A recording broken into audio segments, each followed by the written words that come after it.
சர்க்கரை, தேங்காய், பால் ஒண்ணா சேர்த்து கிளறி இறக்குனா ஸ்வீட்டுங்க. யோசிக்காம இந்த ஸ்வீட் பண்ணிருங்க. பாகுபதம் கூட பார்க்க தேவையில்லைங்க. அவ்வளோ ஈஸிங்க அந்த ஸ்வீட் பண்றது.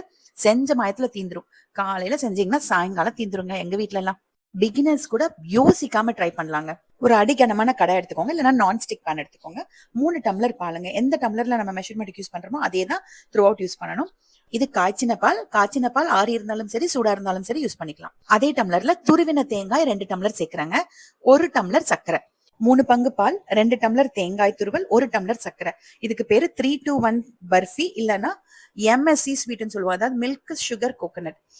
இந்த ரெசிபிக்கு பாத்தீங்கன்னா 3 டம்ளர் பால், 2 டம்ளர் சர்க்கரை, 1 டம்ளர் தேங்காய் துருவல் சேர்க்கணும். ஆனா அந்த மாதிரி செய்யும் போது ரொம்ப இனிப்பாயிருதுன்னு சொல்லிட்டு தான் நான் 2 டம்ளர் தேங்காய் துருவலும் 1 டம்ளர் சர்க்கரையும் மாத்திட்டேன். ஆனா 2 டம்ளர் சர்க்கரை போட்டு 1 டம்ளர் தேங்காய் துருவல் போட்டு செஞ்சாதான் உங்களுக்கு நல்ல பர்ஃபி பதத்துக்கு கொஞ்சம் ஹார்டா கிடைக்கும்.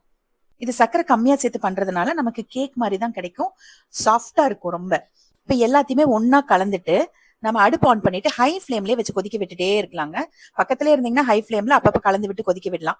விட்டுட்டு போயிட்டீங்கன்னா பொங்கி வந்துடும். இப்படியே நீங்க கிளறி விட பால் எல்லாம் நல்லா வத்தி கடாயில ஒட்டாம வர வரைக்கும் கிளறி விடணுங்க. அவ்வளவுதாங்க. இது இவ்வளவுதான் ஸ்வீட்டே. என்ன நமக்கு கொஞ்ச நேரம் ஆகும் அந்த பால் வத்துறதுக்கு, அவ்வளவுதானே ஒழிய ரொம்ப ஈஸிங்க அந்த ஸ்வீட் பண்றது. இதே மாதிரி நான் 1 2 3 4 பர்ஃபி பண்ணிருக்கேங்க. அது சூப்பர் ஹிட் ரெசிபி. அதுவும் நீங்க ட்ரை பண்ணுங்க. அவ்வளவுதான். நல்லா பாத்திரத்துல ஒட்டாம வரவும் ஒரு பிளேட்ல, நெய் தடவின பிளேட்ல கொஞ்சமா பாதாம் இல்லைன்னா முந்திரி தூவிட்டு இதை சேர்த்துட்டு அப்படியே சமப்படுத்திக்கோங்க. ஒரு அரை மணி நேரம் கழிச்சு அப்படியே நீங்க பீசஸ் போட்டுக்கலாம்.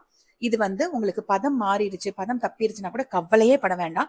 பர்ஃபி போட வரலன்னா என்னங்க, பீசஸ் போட வரலன்னா என்ன, அப்படியே உருண்டை பிடிச்சி வச்சிட வேண்டியதுதான். தேங்காய் பர்ஃபி இல்லைன்னா கோகோனட் பால்னு வச்சுக்க வேண்டியதுதான். நம்ம பேரா முக்கியம், நமக்கு டேஸ்ட் தானே முக்கியம். அதே மாதிரி ஷேப்பும் பெருசா முக்கியம் கிடையாது. எனக்கு கரெக்டா அந்த ஷேப் வந்துருச்சு. ஆனா ரொம்ப சாஃப்டா இருக்கும். ஒரு அரை மணி நேரம் கழிச்சு நல்லா ஒரு பிளேட்ல கொட்டிட்டு கட் பண்ணிக்கோங்க, பீசஸ் போட்டுக்கோங்க. சூப்பரான ஸ்வீட் ரெடி ஆயிடுச்சு. கண்டிப்பா நீங்க இதை ட்ரை பண்ணியே ஆகணும். ட்ரை பண்ணிட்டு எப்படி இருந்தது எனக்கு கமெண்ட்ல கண்டிப்பா நீங்க சொல்லுவீங்கன்னு எனக்கு தெரியும். நீங்க கண்டிப்பா கேட்பீங்க, ஏன் வெள்ளை சக்கரை தான் போடணுமா, நாட்டு சக்கரை போடக்கூடாதா அப்படின்ட்டு.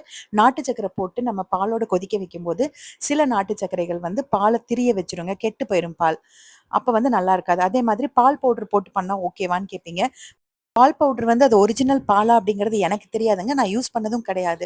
அதனால நான் இப்படியே தான் பண்றேன். இப்படி செஞ்சீங்கன்னா ரொம்ப அருமையா இருக்கும். கண்டிப்பா நீங்க ட்ரை பண்ணிட்டு எனக்கு கமெண்ட்ல எப்படி இருந்தது எனக்கு சொல்லுங்க.